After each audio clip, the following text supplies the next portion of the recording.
Salut à tous et bienvenue dans un nouvel épisode du Front Office. On se retrouve aujourd'hui pour revenir sur la semaine 13 et comme toujours, je suis avec Alex. Salut Alex.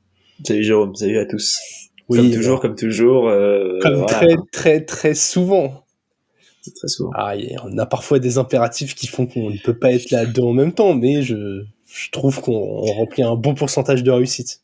D'où l'épisode en retard d'ailleurs. Oui, exactement. Déjà Alex, comment ça va ?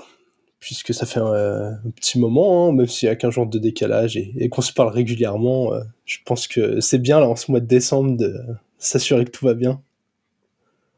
Nickel. Ouais, Et toi ? bah écoute, très bien, puisque j'en profite directement pour attaquer avec ça. Ceux qui nous écoutent régulièrement le savent. Pour les autres qui nous rejoindraient là, nous organisons une nouvelle édition de la Game Zone dans 8 jours, du coup, puisqu'on est mercredi 6 aujourd'hui. Donne la date.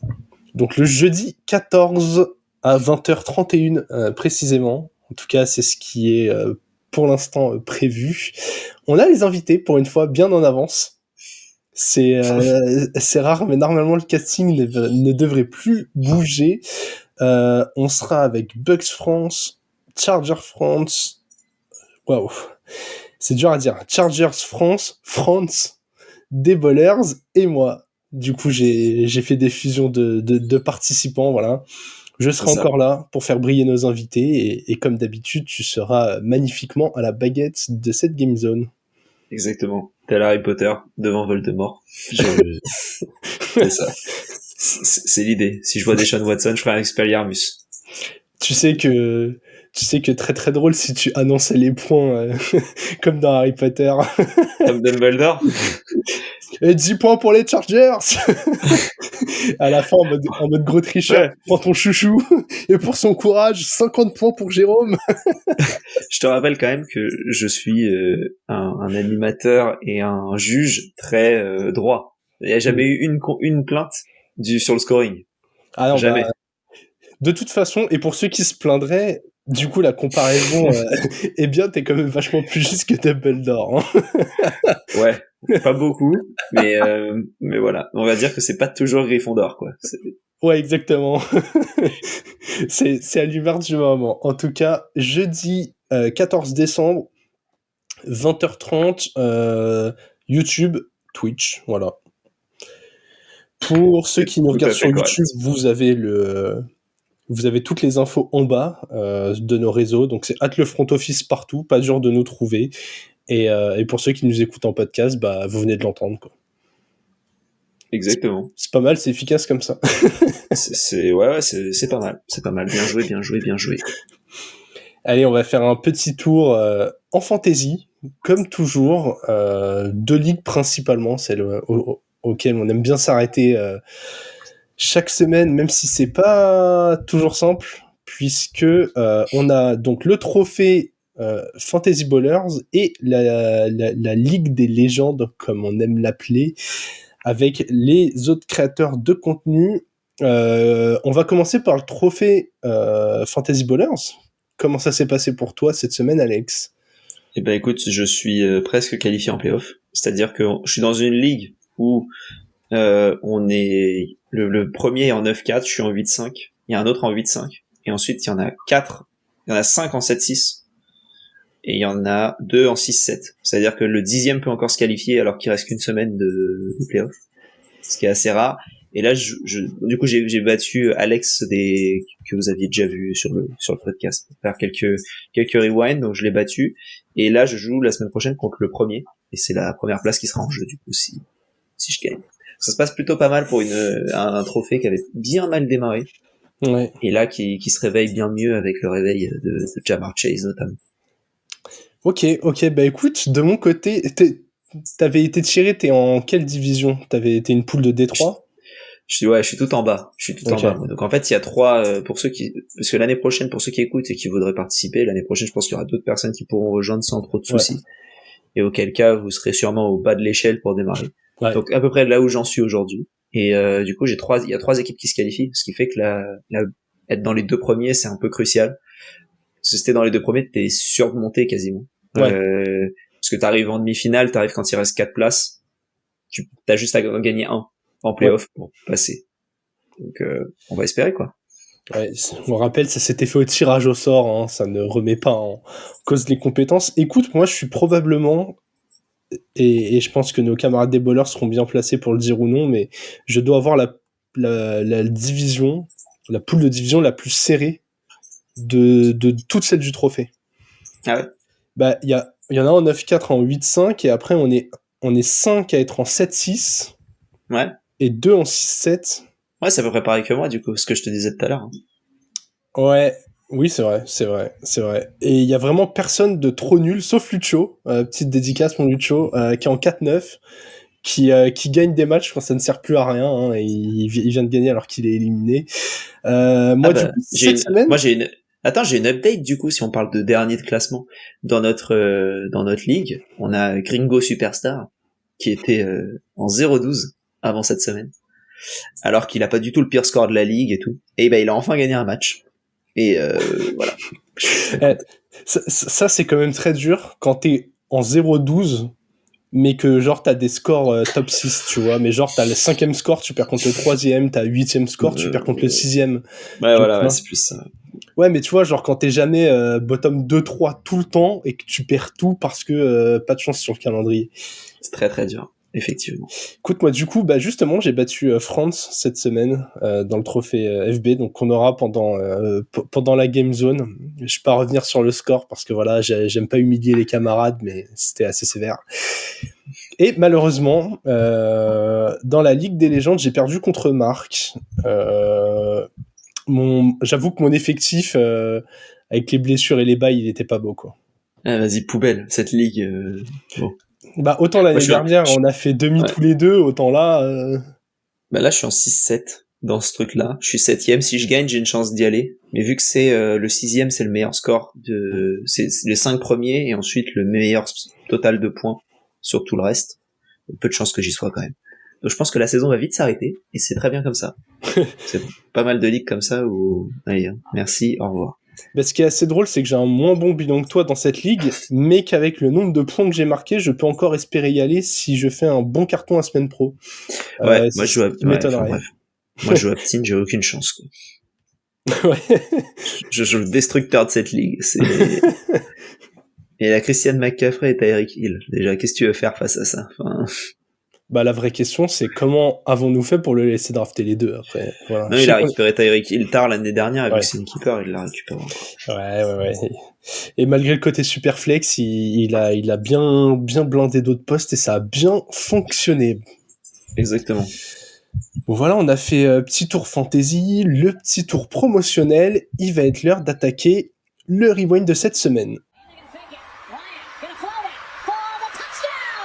Rewind of the week. Back. He's gonna fumble the football. Et comme toujours, quand nous revenons sur une semaine, on attaque avec le match que nous avons préféré. Alex, je te passe la main. Il y a eu quelques beaux matchs cette semaine, donc on avait quand même du choix. On avait du choix, et je suis parti sur... Pourquoi je suis parti? Je suis parti sur le match entre les Lions et les Saints, parce que en début de match, il y a 21-0 au bout de 5 minutes ou 7 minutes. C'est pour les Lions, et tu te dis, bon bah ok, merci, au revoir. Allez, des rideaux, et on rentre chez nous. Et au final, bah, à la fin de match, c'était serré. C'était serré, on n'est pas passé loin de... Comment dire... Il y a eu un turnover on downs qu'ils ont absolument tenté, ils avaient raison de le faire. À la toute fin du match, enfin à toute fin, à 3 minutes. De toute manière, tu pouvais même pas taper un... Bah, t'aurais peut-être pu taper un field goal, mais en vrai, le field goal, il sert à rien. Faut récupérer la balle derrière, ça sert à rien. Donc ils ont plutôt bien, ils sont bien revenus, nos amis des Saints. Alors, moi, je trouve pas spécialement aidé par Derek Carr, que j'aime pas du tout. Je trouve que là, depuis qu'il est arrivé aux Saints, c'est l'ombre de lui-même. Déjà, lui-même, c'était pas le top du top. Alors, l'ombre de lui-même, c'est pas, on n'est pas au mieux du mieux. C'était déjà l'ombre d'un quarterback. Ouais, voilà. On n'était pas sur le meilleur quarterback de l'histoire. Ouais. Et donc, quand tu le mets lui là-dedans, dans une équipe où t'as quand même des armes intéressantes, que ce soit Kamara, Williams, Olave, Moreau, il y a eu Michael Thomas pendant un moment, t'avais aussi Rashad Shaheed pendant un moment. Il y a, enfin, même Juwan Johnson qui était bon en fin de saison dernière, il y a de quoi faire. Taysom Hill, enfin, le mec, c'est un couteau suisse parfait pour une équipe. Enfin, vraiment, moi, si je pouvais récupérer un joueur des Saints dans une équipe, je prendrais peut-être Taysom Hill aujourd'hui. J'exagère peut-être, mais il apporte tellement, je trouve, en attaque que c'est le genre de mec, tu peux le rajouter dans une équipe et ça te changera pas grand-chose de l'équipe. T'as pas à rechanger tout ton schéma. Mais là, 15 portées encore, 59 yards, un touchdown, quand il est là, ça fonctionne.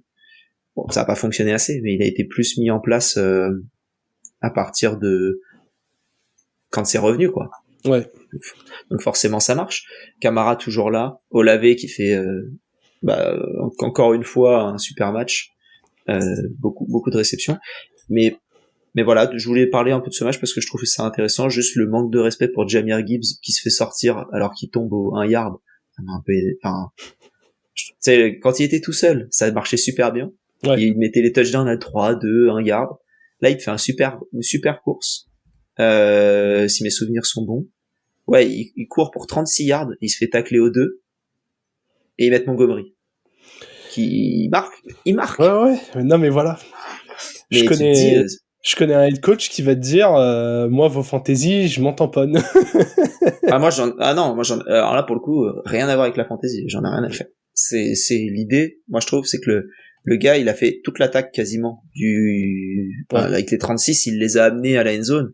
Laisse-le aller jusqu'au bout. C'est un peu dommage de... Ouais.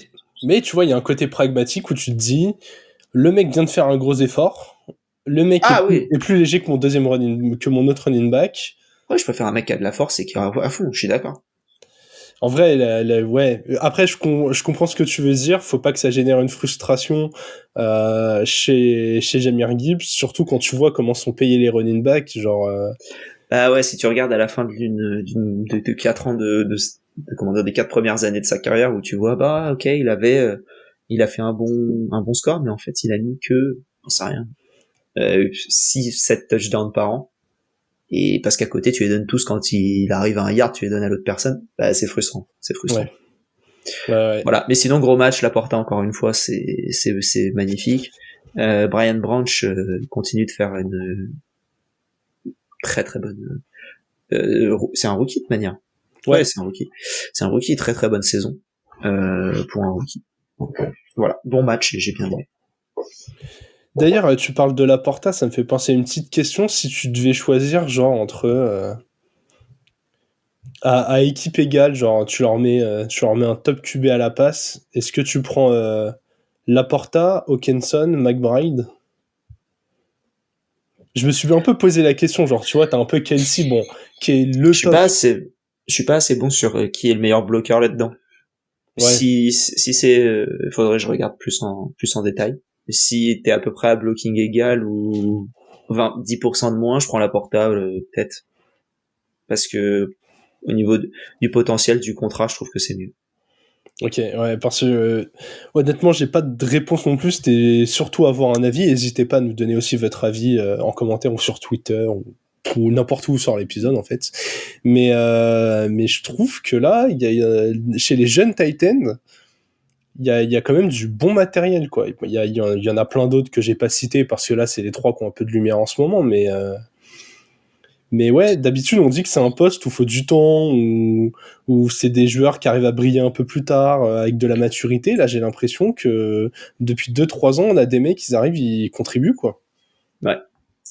Donc, je trouvais ça assez intéressant d'avoir ton avis. Mon match de la semaine, je suis parti sur le Broncos-Texans, donc les Texans qui ont gagné 22-17 contre les Broncos. Tu voulais en parler lors du preview. Ouais. Là, t'étais dit, c'est bon, j'en parle maintenant. Non, mais tu vois, quand tu vois comment s'est passé le match, les implications qu'il y a derrière et tout, tu te dis, il était légitime en match de la semaine. Je crois que tu as coupé ton micro involontairement puisque je n'ai pas entendu ta dernière phrase. Je te taquine. Effectivement, j'avais involontairement coupé. C'est le souci d'avoir des raccourcis clavier partout. Le mec est trop loin dans la technologie. En tout cas, les Texans qui se sont imposés, qui font un joli petit pas vers les playoffs quand même, avec cette victoire. Ça les met en 7-5.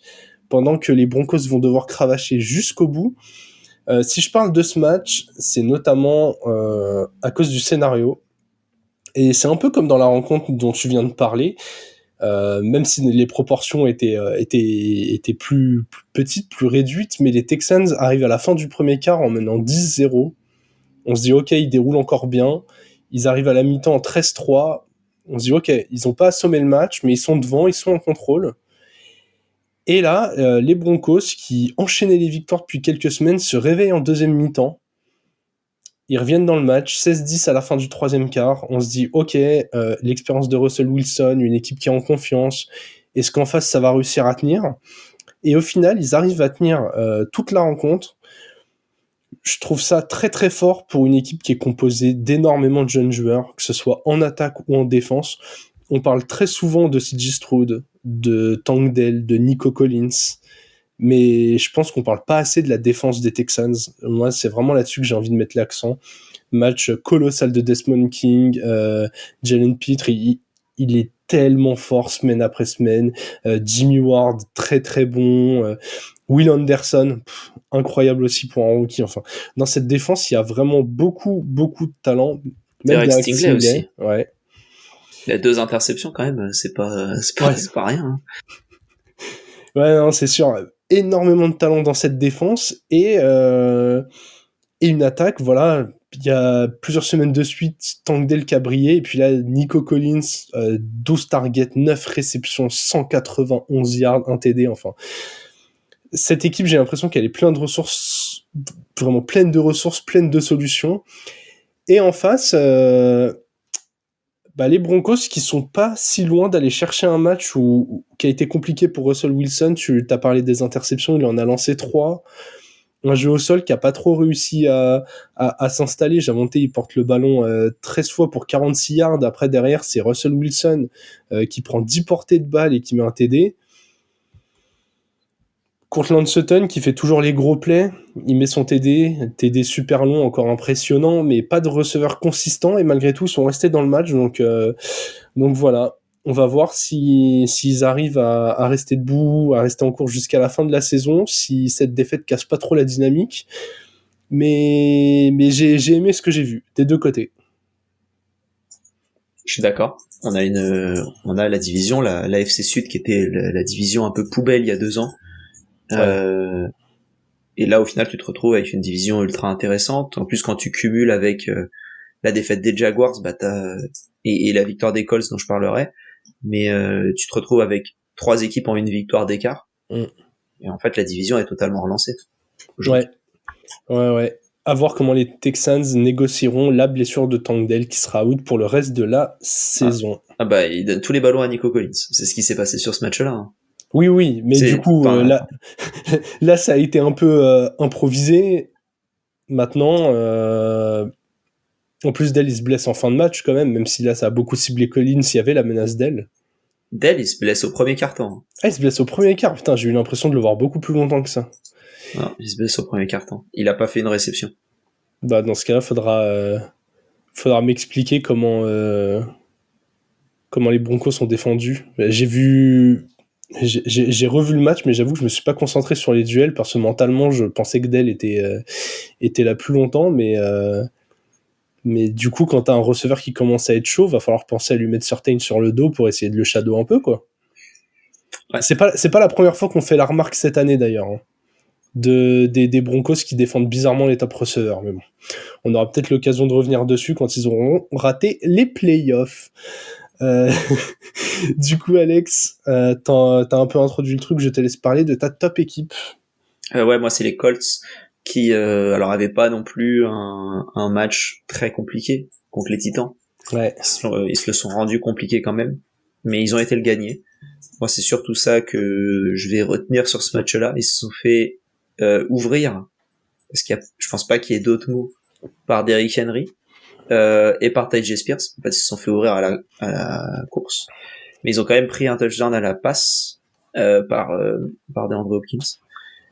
Et ce que j'ai beaucoup aimé, c'est que en l'absence de Jonathan Taylor, ils ont quand même réussi à distribuer le ballon assez bien et notamment sur 3 receveurs, sur Pittman, qui a fait 16 targets, 11 réceptions, 105 yards, un touchdown, Alec Pierce, 100 yards, un touchdown aussi, Kylen Granson, qui commence à être un très bon tight end au niveau de la réception, côté d'Indianapolis, c'est ça depuis le début de la saison, que ce soit avec Richardson ou que ce soit avec Minshew, ce qui montre que c'est pas juste une relation entre l'un et l'autre. Et Zach Moss a eu beaucoup de mal, ce qui est un peu étonnant, mais en tout cas voilà des bonnes grosses saucisses qui ont été envoyées par Gardner Minshew, mais ça passe, donc c'est essentiel, et voilà. Pittman, un des receveurs les plus sous-estimés de la ligue, je trouve. Franchement, il est impressionnant. J'ai l'impression de voir le petit frère de Mike Evans. Ces receveurs longs, physiques, capables d'aller capter le ballon à peu près n'importe où. Moi, il m'impressionne. Je suis d'accord avec toi. Et moi, le truc qui m'impressionne dans cette équipe-là, c'est que les Colts sont en 7-5. Je sais pas au niveau de la dynamique, en gros, sur les 3-4 derniers matchs, comment ils sont. Et depuis l'arrivée de Gardner Minshew, ils fonctionnent plutôt bien. Ouais. En attaque, en tout cas. Et tu te dis qu'ils arrivent à être en 7-5 aujourd'hui sans leur choix numéro 4 de la draft dernière, qui était leur QB titulaire. C'est beau. Et je pense que l'avenir des Colts, ça, il est radieux pour les prochaines saisons. Ils sont sur 4 victoires de rang, alors certes que contre des équipes dont le bilan n'est pas reluisant, hein, Panthers, Patriots, Buccaneers, Titans, mais quand même, faut aller les chercher, tous ces matchs. Comme tu l'as dit, celui-ci, ils auraient pu le perdre. En face, Tennessee, c'est nul cette année, malheureusement. Enfin, malheureusement pour moi, parce que la plupart des gens s'en tamponnent complètement des Titans, mais bon, se faire un peu défoncer par Derrick Henry et DeAndre Hopkins, voilà, il y a plus infamant pour une équipe. Mais tu vois, là, ils sont allés le chercher sur équipe spéciale, ce match, avec deux punts consécutifs bloqués. Et sur le deuxième, en plus, ils ont bien fumé le punter, donc comme ça, ils ont fait une pierre de coups pour la suite du match. Mais ouais, aller chercher ce genre de victoire dans la course au playoff, c'est pas mal, hein. Et puis je suis quand même content pour Gardner Minshew. En vrai, je trouve que voilà, on le voit avec le nombre de titulaires qu'il y a cette année, les blessures, les méformes et tout, mais à un moment, va falloir se rendre compte que voilà, c'est pas une superstar, mais il mérite un petit poste de titulaire. Je dis ça comme ça, mais là ils sont 6e aujourd'hui, les Colts de l'AFC. Donc ils sont à égalité aussi avec les Texans. Donc il va y avoir un match entre les Colts et les Texans ou deux, je sais plus s'il en reste d'ailleurs, mais je pense que oui. Et là ce sera très déterminant pour ces deux équipes-là.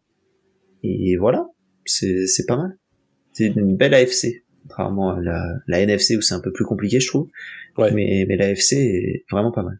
Ouais, bah là, l'AFC jusqu'au 11e, les Bills en 6-6, t'as encore toutes tes chances. Les équipes en 5-7, bon, ouais, on va commencer à les oublier, mais ouais. Même mathématiquement, c'est pas impossible, quoi. Exactement. Et toi, ta top équipe, du coup? Écoute, c'est à peu près aussi surprenant que la tienne, même si il est temps qu'on le jette un peu des fleurs. On avait parlé d'un potentiel match piège. Moi, c'est les Packers qui se sont imposés contre les Chiefs. Alors, on avait dit match piège. Dans le pronom, on avait quand même dit Chiefs parce que bon, au bout d'un moment, il faut rester sérieux. Et non, en fait, le piège s'est effectivement refermé sur les Chiefs. J'ai été impressionné par ces Packers. Je pensais pas dire ça à un moment cette saison. Et j'ai notamment été impressionné par Jordan Love, qui, depuis 2 matchs, joue avec une confiance. Il donne l'impression d'être dans la ligue depuis 6 ou 7 ans. Je suis impressionné de la façon dont il distribue le ballon. Il a 3, 4, 5. Il a 5 receveurs à 3 réceptions ou plus. Donc la balle a été quand même très bien distribuée. Il arrive à se connecter avec pas mal de monde. AJ Dillon est, comme d'habitude, sur les fins de saison, s'assure un contrat pour l'année d'après. Dès qu'il neige. Voilà. Le mec passe 8 à 10 semaines en fonction de l'état de forme, à dormir, à être nul. On se dit, putain, Aaron Jones, il est tranquille s'il est pas blessé. Dès qu'il revient de blessure, il est numéro 1. Aaron Jones, tous les ans, petite blessure, on voit Edgy Dillon 4-5 matchs, le temps commence à être dégueulasse, et là il sort les grosses cuisses et il fait des matchs à 70-80 yards, comme ça. Il prend tranquillement l'équipe sur son dos au sol. Non mais vraiment, je mets les Packers en top team parce que ces Chiefs, même mauvais, faut les battre. Et oui, malheureusement, j'en profite un peu pour taper sur les Chiefs, mais waouh, va falloir que ça se réveille quand même. Ouais, bah là, du coup, on disait pendant la preview que c'est moi ce que j'avais écrit, c'était équipe poil à gratter pour les Chiefs. On parlait des Packers. J'avais dit équipe poil à gratter pour des Chiefs en 2-2 sur les 4 derniers matchs. Bah du coup, ils sont en 2-3 sur les 4 derniers matchs. Et ouais, c'est un peu, c'est pas ouf du coup pour ces Chiefs qui passent 3e en AFC, qui avaient l'occasion de passer en 1. Et tu sais qu'en vrai, on aurait dû le mettre un peu pour la blague, mais la top team de cette semaine, c'est les Ravens, qui ont vu tout le monde perdre dans leur division et tous leurs concurrents à la tête de l'AFC perdre. Non, il y a les Dolphins qui ont gagné, ils ont perdu leur première place. Voilà, il y a juste les Dolphins. Mais quand même, tu vois, les Chiefs qui perdent, les Jags qui perdent, les Steelers, les Browns, si, il y a les Bengals qui sont allés chercher un match, mais bon, normalement... Les gars, ils sont loin dans la liste. Voilà, c'est pas ceux qui leur font le plus peur. Donc vraiment, Lamar Jackson, il était sur son canapé, là, comme ça, avec son petit verre, très bonne semaine, messieurs. Rendez-vous lundi. Il était très très content. Alex, en flop team, on a fait quelque chose d'assez sympa, quelque chose de très préparé, puisqu'on va taper sur 2 équipes qui étaient dans le même match. Si vous avez un peu suivi la NFL ce week-end, vous savez donc de quel match nous allons parler. Et vas-y, je te laisse commencer, puisque tu parles quand même du gagnant de la rencontre. Non, mais c'était un match de merde. Les 2 équipes, elles ont fait n'importe quoi. Et voilà, Chargers Patriots 6-0. 6-0 sur un match de Ligue des Champions, c'est sympa, sauf pour les Lensois. Et là, tu te retrouves, Chargers Patriots, tu t'attends pas à un match fabuleux, tu t'attends à un peu mieux quand même, quoi. Si en plus ça change de QB, c'est Bailey Zappe côté Patriots, tu te dis ça va faire quelque chose. Bah non, 0. 0-0-0. Et c'est un peu ce que je pense de ce match. Écoute, Bailey Zappe, il a pas lancé d'interception. Alors certes, il a pas lancé de ballon, mais il a pas lancé non, franchement, il a lancé 25 passes, il en a complété que 13. 141 yards au total, donc vraiment, bien sûr, avec le score, vous l'aurez deviné, pas de TD côté New England, malheureusement. Côté Chargers, ça aurait pu les 6 points, mais non, pas de TD non plus pour Justin Herbert, qui a eu du mal à compléter plus de 50% de ses passes. Austin Eckler, qui a cumulé une moyenne très très proche du 1,2 yards par portée. Donc voilà, des touch push auraient été plus efficaces que les courses d'Austin Eckler. Non, franchement, ce match, il y a rien à garder, quoi. Il y a pas un truc positif. T'as Ramondre qui se blesse côté Patriots, qui va être out probablement le reste de la saison. En tout cas, ils ont aucune raison de le faire rejouer, même s'il revient en semaine 17. Non. Donc bon, on va pouvoir voir un peu de Zeke Elliott, qui est peut-être le seul joueur qui a brillé sur ce match. Écoute, il a fait 3 yards par portée dans un match horrible où t'as pas d'espace, c'est pas si mal, et il a fait 40 yards en 4 réceptions. Il a failli toucher les 100 yards. Revoir un petit bout de Zeke Elliott, ça fait plaisir. Mais sinon...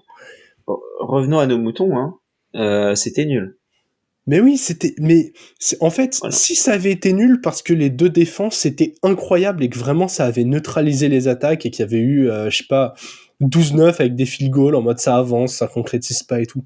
Mais là, il y a eu 6-0, les 2 field goals dans le même quart. On s'est tapé 3 quarts temps, 100 points. Le seul point positif de ce match-là, on va dire, c'est côté défensif, c'est les Chargers à la limite. C'est Khalil Mack qui passe à 15 sacs sur la saison. Ouais, c'est ce que j'ai vu. Bon, non mais non mais je comprends, mais tu vois, le mec c'est le leader, c'est ça que je veux dire. Il en avait fait 6 sur le même match, là il en fait 2 dans celui-ci, 5 ou 6 sur le même match, je sais plus. Enfin 6. C'est là où tu te rends compte que genre en fait les stats c'est bien, mais bon, il y a besoin d'un contexte autour, quoi. Je suis d'accord avec toi. Mais voilà, quand tu regardes le match juste comme ça sur le papier, dis que tu regardes un peu, ok, attaque nulle, défense nulle Patriots, attaque nulle Chargers, et t'as la défense qui est pas si mal sur le papier. Mais au final, c'était kata. Et du coup, les Chargers en 5-7 gardent une chance infime de faire les playoffs. Quand même, on signale que comptablement, voilà, c'est une victoire horrible, mais c'est une victoire. Et le reste du calendrier ne devrait pas trop leur permettre d'espérer. Non. Puisque y a 2 fois les Broncos, les Chiefs, les Bills et les Riders, donc ouais, déjà 4 matchs de division. Ça m'étonnerait qu'ils aillent chercher les 4. Et les Bills qui seront aussi à une course à la qualif qui s'ils n'ont un bilan que 6-6 sont moins dramatiques que les Chargers, je trouve. Ouais, et les Pats qui sont en 2-10 du coup, qui ont le choix numéro 2 à l'heure actuelle de la draft, qui ont de bonnes chances de prendre un bon QB à ce moment-là. Ouais, mais j'espère qu'ils changeront de coach. Hein. Écoute, je veux pas manquer de respect au boss, mais je crois que là, ça commence à devenir un peu compliqué. On va remettre un peu de positif là-dedans, Alex. On va passer dans nos trick plays. Écoute, j'aime bien nos deux. Vas-y, je te laisse commencer, n'importe. Vas-y, moi je vais parler alors. C'est les Cardinals qui se défont des Steelers sous l'orage, la tempête, ouais. Geostorm de Pittsburgh. Le match a été arrêté 2 fois, je crois. 2 ou 3 fois, mais en tout cas 2 fois c'est sûr. Et ils s'en sont très bien sortis. Tu parlais de Trey McBride un peu plus tôt. Il a fait son match leader. C'est le seul qui a plus de 2 réceptions. Enfin, 3 ou plus dans cette équipe. James Conner qui revient ultra bien en attaque. Kyler Murray qui fait juste ce qu'il a à faire. Au vu du temps, il allait pas lancer beaucoup de toute manière. Et quand il a lancé, ça allait aux bons endroits, je trouve. Et voilà. Je trouve que ça a été un bon match. Aidé en quelque sorte par la blessure de Kenny Pickett, qui a pas nécessairement aidé les Steelers. C'est dur quand t'as un QB qui arrive en plus dans des conditions météorologiques assez compliquées. Ouais. Et on verra les Steelers comment ça peut se passer pour la suite, mais en tout cas les Cardinals qui sont maintenant à 3 victoires, eux pour le coup ils ont le pick numéro 3 dans cette draft pour le moment. Donc si c'est ça, ils rateraient les 2 QB top. De ce que je vois moi pour l'instant, le quarterback c'est pas trop le sujet numéro 1 qu'ils ont à adresser. Il y a d'autres choses à adresser. Quand tu vois Marvin Harrison notamment et ce qu'on en entend parler, je pense que ça ferait pas de mal d'avoir un receveur monstrueux pour Kyler Murray. Ça ferait du bien. Après il y a beaucoup de tackles, il y a des edge, enfin il y a de la défense aussi en haut de draft. Mais voilà, les Cardinals c'est quand même assez positif. Ils ont mis des points dans chaque quart-temps sur ce match-là aussi. Et ils battent les Steelers en 24-10 du coup. Et on reparlera des Steelers tout à l'heure. Écoute, pour compléter sur ton match, moi j'ai pas d'avis totalement arrêté sur Kyler, mais j'aime ce que je vois depuis son retour de blessure. Ouais. Mais surtout cette équipe, elle a un point commun avec ta top team, les Colts. Elle est hyper bien coachée. C'est les 2 anciens coordinateurs des Eagles. Et on sent côté Eagles la perte aussi, du coup. Mais vraiment, je crois que les Cards, c'est vraiment une des équipes que je préfère voir jouer cette année, quoi. Qui gagnent ou qui perdent. Des fois, ils ont pris quelques raclés, les matchs étaient moins intéressants. Mais franchement, je les trouve combatifs avec le matos qu'ils ont, quoi. Et là où tu vois que c'est bien coaché, mis dans des bons systèmes, je trouve c'est Joshua Dobbs, qui a été du coup leur titulaire pendant l'absence de Kyler Murray, qui a fait quand même des bonnes perfs, qui l'ont notamment permis d'avoir sa chance chez les Vikings, qui ont perdu Kirk Cousins. Et chez les Vikings, pareil, tout n'est pas parfait, mais les Vikings, qui sont plutôt bien coachés cette année, bah ça tourne bien. Et c'est là où on se rend compte que vraiment le contexte trop important, vraiment. Totalement. Je suis très d'accord. Et oui, tu dis les deux coordinateurs qui sont très très bons. Enfin, les 2 anciens coordinateurs devenus head coach, ils sont très bons aux Colts et aux Cards.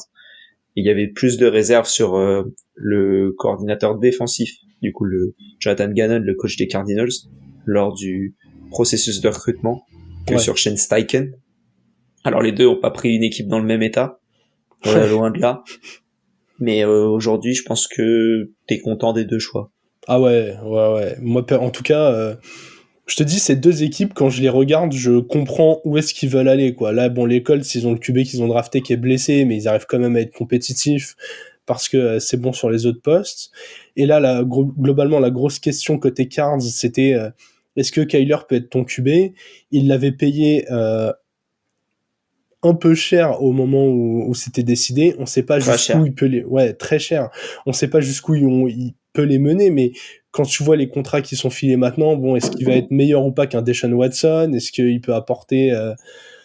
Enfin, tu vois, les contrats en 5 ans, 250 millions, il y en a un petit paquet, donc on verra ce que ça donne, mais en tout cas, bien coachés, ils ont leur base, on va voir où ça les emmène, quoi. Yes. Écoute, je vais enchaîner avec mon trick play, puisque c'est Jake Browning, le QB remplaçant des Bengals qui sont allés s'imposer contre les Jags sur un match que j'ai trouvé vraiment hyper sympa, que j'aurais pu mettre en match préféré de la semaine. Mais j'avais envie de parler plus précisément de Browning, donc qui a remplacé au pied levé Joe Burrow depuis sa blessure, qui a eu des débuts un peu difficiles. Et encore une fois, il est quand même dans une équipe qui peut se reposer sur des très bons joueurs, qui est déjà allé au Super Bowl, qui a des cadres déjà bien affirmés. Et du coup, c'est tout de suite plus facile de prendre une équipe dans ces conditions-là, même si je trouve que les Bengals ne sont pas aussi bien coachés que d'autres équipes dont on aurait parlé. Mais ouais, j'ai adoré son match parce que tu sens un mec qui, semaine après semaine, se dit, bah ok, de toute façon, je suis là, faut que je fasse le taf. On a un groupe talentueux, faut assurer de la continuité. Et il le fait avec ses forces. C'est différent de Joe Burrow. Je trouve que Browning court beaucoup mieux et il lance aussi beaucoup moins bien. Mais j'ai l'impression qu'il a conscience de ses forces, de ses faiblesses. Il fait le taf avec. Et là, ils sont allés chercher une victoire importante contre les Jags. Il me fait un peu penser, tu vois, j'ai vu passer cette comparaison aujourd'hui, j'ai beaucoup aimé en matière de rôle. C'est un peu le Cooper Rush des Bengals, où tu te dis, c'est un remplaçant qu'on n'attendait pas, mais qui rapidement comprend son rôle, contribue avec ce qu'il peut faire et n'handicape pas son équipe comme certains remplaçants. Ouais, c'est déjà ça. Vraiment, Ouais. tu peux ne pas handicaper, c'est déjà très très très bien parce qu'il y a des backups, c'est loin d'être le cas. Ah, il y a des équipes titulaires, backup, 3e QB et QB signé des practice squad d'ailleurs, ça va pas. On aura l'occasion d'en reparler, mais t'as l'avantage que Browning soit là depuis 2021. Ouais. Donc il est là depuis. Est-ce que c'est là depuis Joe Burrow? Je sais pas, mais en tout cas il est là depuis depuis un petit moment. Burrow, c'est draft 2020, 19, 20. Burrow est arrivé. Ouais, 2020, ouais. Mais bon, globalement, voilà, il est dans le roster, il connaît.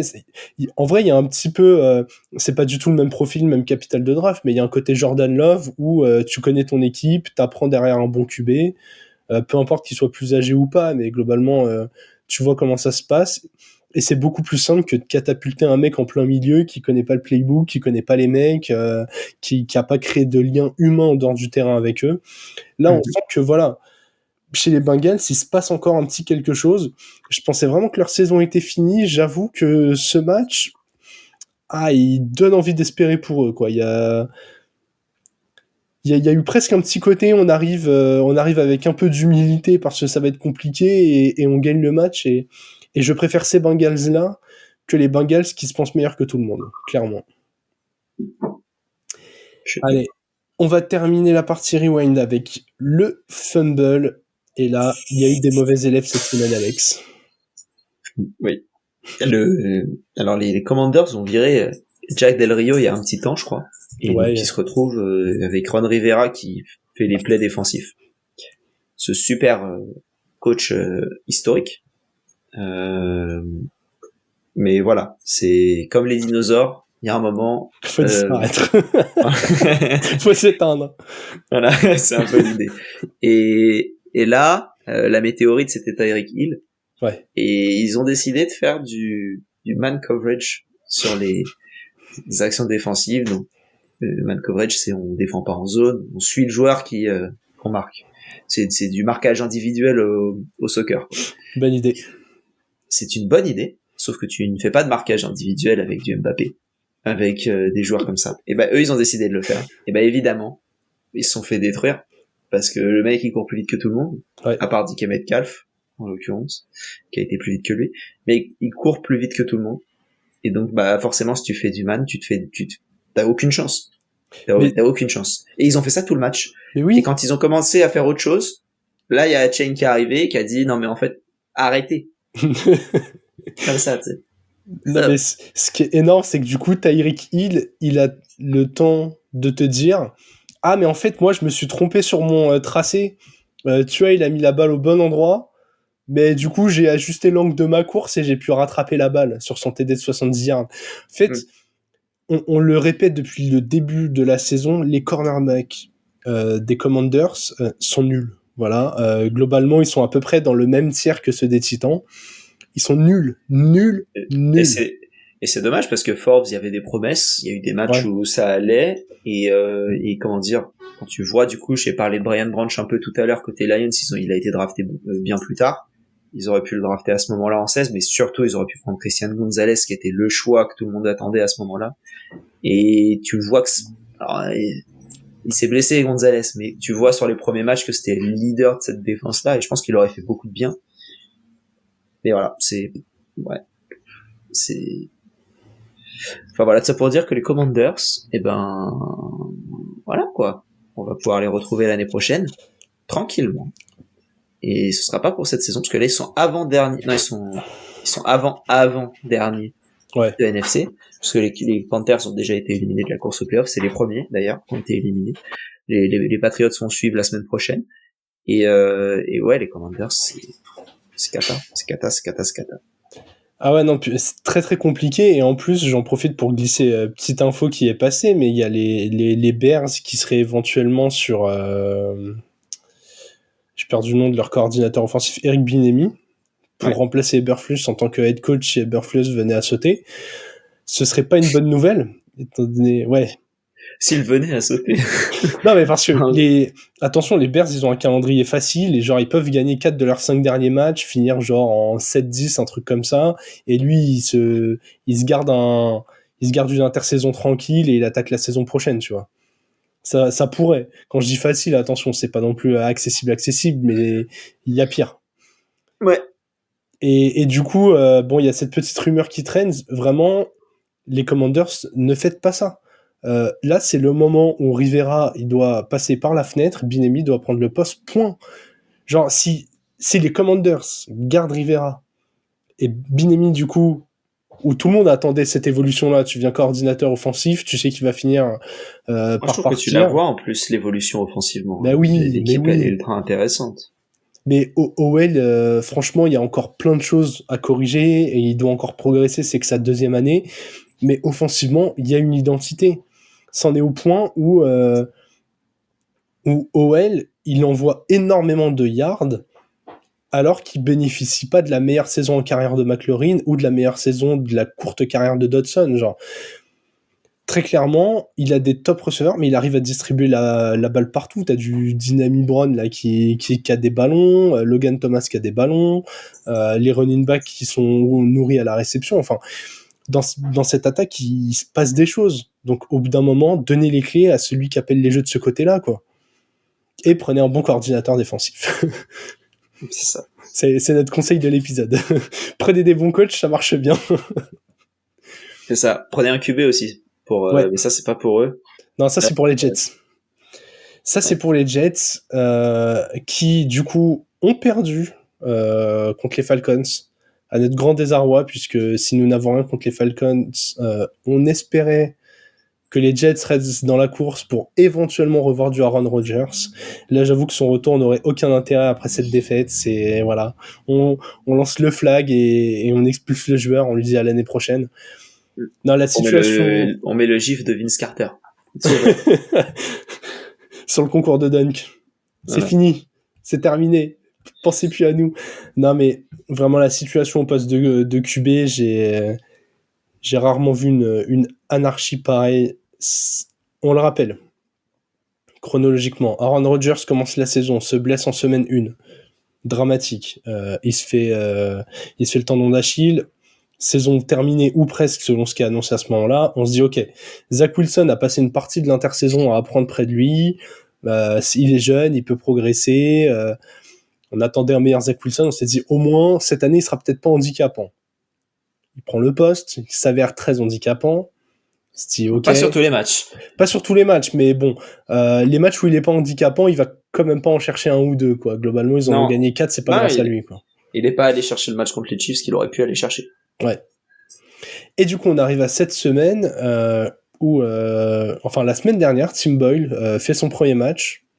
Match pourri, mais Robert Saleh se dit, bah écoute, de toute façon, vous êtes tous nuls, on va essayer de garder un soupçon de continuité. On parle de continuité. Boyle, on lui laisse une deuxième chance. Et il s'avère qu'il finit pas le match. Robert Saleh décide de lancer Trevor Siemian, donc 4e QB qu'on voit cette année, qui, j'ai pas envie de frapper sur Trevor Siemian, mais on l'a déjà vu en NFL, on sait que globalement tu gagnes pas de match avec lui, il lance 13 passes, il en complète 5, 66 yards, il se passe globalement rien du tout.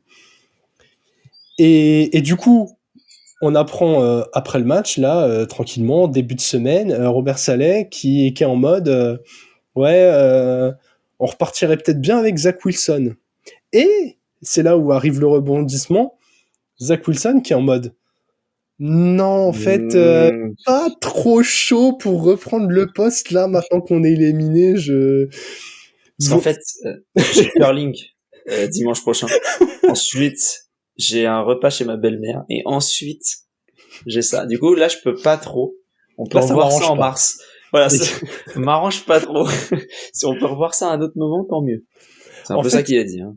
Zach Wilson, c'est l'élève qui a eu un avertissement comportement. Et en fait, dans la même classe que lui, il y a un mec qui vient de prendre une table, d'exploser une fenêtre et de passer en conseil de discipline. Et il se dit, je suis pas ouf, mais honnêtement, me remettez pas au premier rang tout de suite. Moi, je préfère qu'on m'oublie. Je préfère ne pas être le prochain. Si les gens me voient pas jouer pendant longtemps, peut-être que l'année prochaine, j'aurai un poste de numéro 2 quelque part. Je pense vraiment que c'est sa théorie. Genre, il veut pas jouer, histoire qu'on oublie un peu qu'il existe. Et après, il pourra revenir avec des stories de camp d'entraînement. On le verra torse nu en train de compléter des passes de 50 yards sur un receveur en 1 contre 0 avec 0 pression sur lui. Il dira, c'est bon, j'ai appris de mes erreurs, je suis prêt pour l'année prochaine. J'ai beaucoup parlé avec Aaron. Tout va bien. Voilà, exactement. Non, mais c'est vraiment... Avec un peu de chance, il sera le QB titulaire des Saints l'année prochaine. Hein. Tu sais quoi, je le dis honnêtement, je préférais que Tyson Hill soit QB titulaire. Ouais. Même s'il complète pas une passe et qu'il est meilleur en receveur et running back, juste il est plus fun à voir jouer, au moins il se passe des choses, quoi. Exactement. Franchement, il y a au moins 40 QB que j'ai envie de voir plus que Zach Wilson l'année prochaine. Je pense qu'on pourra faire une liste. On va faire une tier list. Et on verra. Ça, on fait un classement. Juste, on glisse entre, hop, ça c'est au-dessus, ça c'est en dessous. Oh là là, on va mettre le petit truc d'intersaison. Ok, Alex, pour commencer la saison prochaine, qui est-ce qu'on prend où? C'est ça. On peut le faire pour chaque poste. Ça nous fait du contenu facile. Non, mais en tout cas, je parle des QB, je parle des joueurs, mais en vrai, j'en veux à Robert Saleh. Je trouve qu'il a très très mal géré la situation. Lui qui est un très bon coach défensif, je trouve que offensivement son équipe y a rien eu.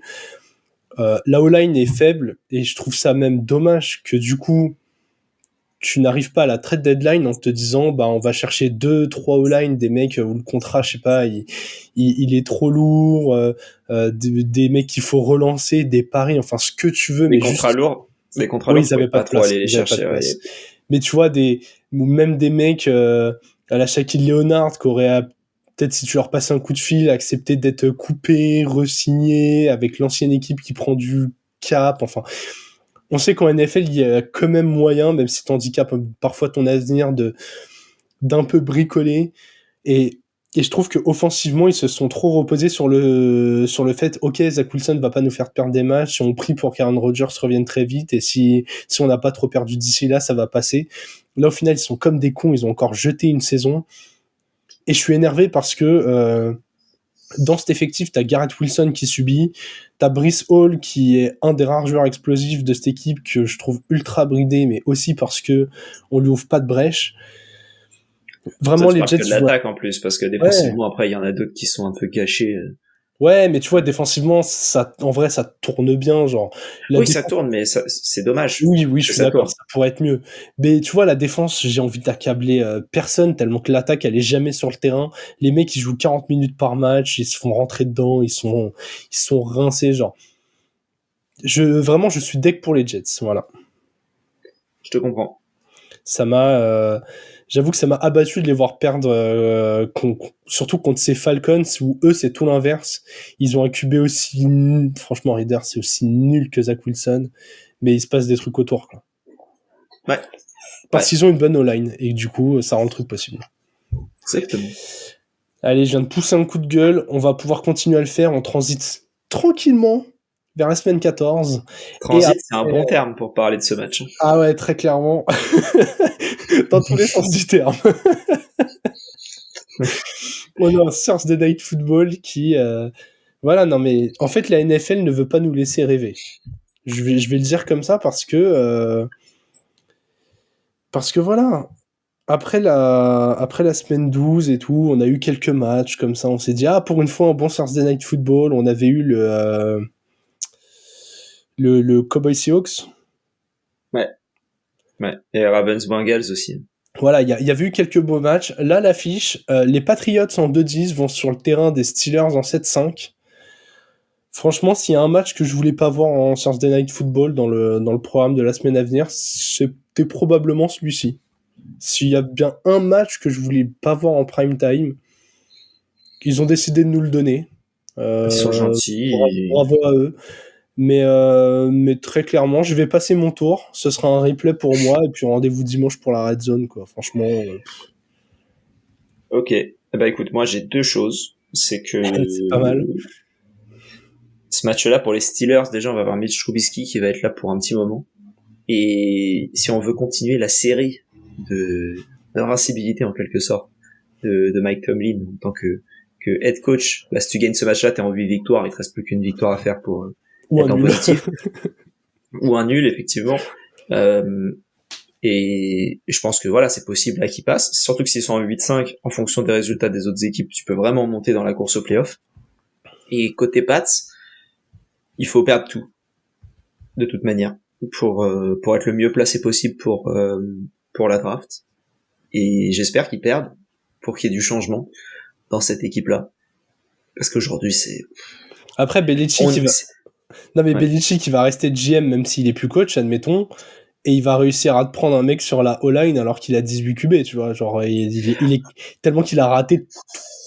Franchement, défensivement ça va, mais offensivement les drafts des Patriots depuis genre 5 ans, c'est dramatique. Exactement. Et du coup, en fait, c'est ça qu'il leur faut, peut-être, c'est être premier ou deuxième, et que t'as pas le choix. Et en fait, si tu prends autre chose, tu dégages à un moment donné. Parce que là, s'ils prennent pas un QB dans les premiers, s'ils prennent Marvin Harrison, par exemple, ça me fascinerait. Alors, autre scénario totalement possible, ils ont le premier choix, et ils se disent, bah attends, Crétin. mais y a pas une équipe là comme les Panthers là qui va lâcher un package un peu nucléaire pour monter, et ils descendent, alors ils récupèrent des assets de draft avec lesquels ils font n'importe quoi et ils ratent un top joueur. Genre, très possible. Ouais. En fait, c'est dur pour une franchise quand tu chattes un Tom Brady en bout de draft et que derrière il s'en va, genre d'un coup c'est moins joli, quoi. C'est ça. C'est effectivement ça. Pas dire que les Pats doivent tout à Tom Brady parce que ce n'est pas vrai, ça a été bien construit autour de lui, mais quand même un peu. C'est ça. C'est ça. Du coup, un petit prono sur le match. Ennui total. Ok. Steelers, ennui total et moins de 20 points cumulés sur le match. Je pense qu'on va être... Ouais, en fait, t'as raison. Parce que les défenses sont quand même bien meilleures que les attaques. Et de loin. Tu le sens là, le 13-6 Steelers? 13-6, je serais content. Moi, je m'attends plus à un 15-3, tu vois. 15-3, c'est le match avec des field goals. En vrai, je vois bien. Ah, putain, j'allais dire, je vois bien les Steelers capables de mettre en TD, mais avec Trubisky, toutes mes certitudes tombent. Pas qu'avec Pickett, elle soit beaucoup plus haute, mais. Ouais, après, ils peuvent aussi ne pas convertir le touchdown. Auquel cas, tu restes dans un score à 6. Tu refais un 6-0, genre magnifique. Ouais. Pas impossible sans Ramondre, hein, qui était. On a dit beau match de Zeke une fois que Ramondre est sorti, mais qui était le seul sur les 3-4 dernières semaines à avancer un peu. Donc. Exact. En tout cas, vous l'aurez compris, ce match ne nous passionne pas outre mesure, mais voilà, tu l'as dit, comptablement, les Steelers, bonne petite win à prendre. Nous, Alex, on va se retrouver normalement. Je BD normalement parce que voilà, en ce moment, approche de Noël. On va se retrouver, on verra quand, ouais, parce que on en parlera entre nous après, mais ça va être un peu. Ouais. Potentiellement vendredi, grand maximum samedi. Non, samedi pas possible. Peut-être vendredi. On se retrouvera. Voilà, on va se retrouver. On se retrouvera. On se retrouvera peut-être pas à 2, mais on se retrouvera. Voilà. Exactement. Et du coup, activez les petites cloches un peu partout. Sur les plateformes d'écoute si vous nous écoutez en podcast, sur YouTube si vous préférez voir les magnifiques overlays préparés par Alex. Mais voilà, hâte le front office partout, comme ça vous ne ratez rien, vous ne ratez pas les sorties d'épisodes. On rappelle, semaine prochaine, là c'est sûr qu'on sera là, jeudi 14, Game Zone, 20h31 avec Chargers France, Bucks France, des Fantasy Ballers et moi. C'est ça. Et moi, la baguette. Voilà, comme toujours. On est parfait là-dessus. Et bah du coup, pensez bien à nous suivre. On se retrouve très rapidement pour le preview de la Week 14. On vous souhaite une bonne fin de semaine et vive le football.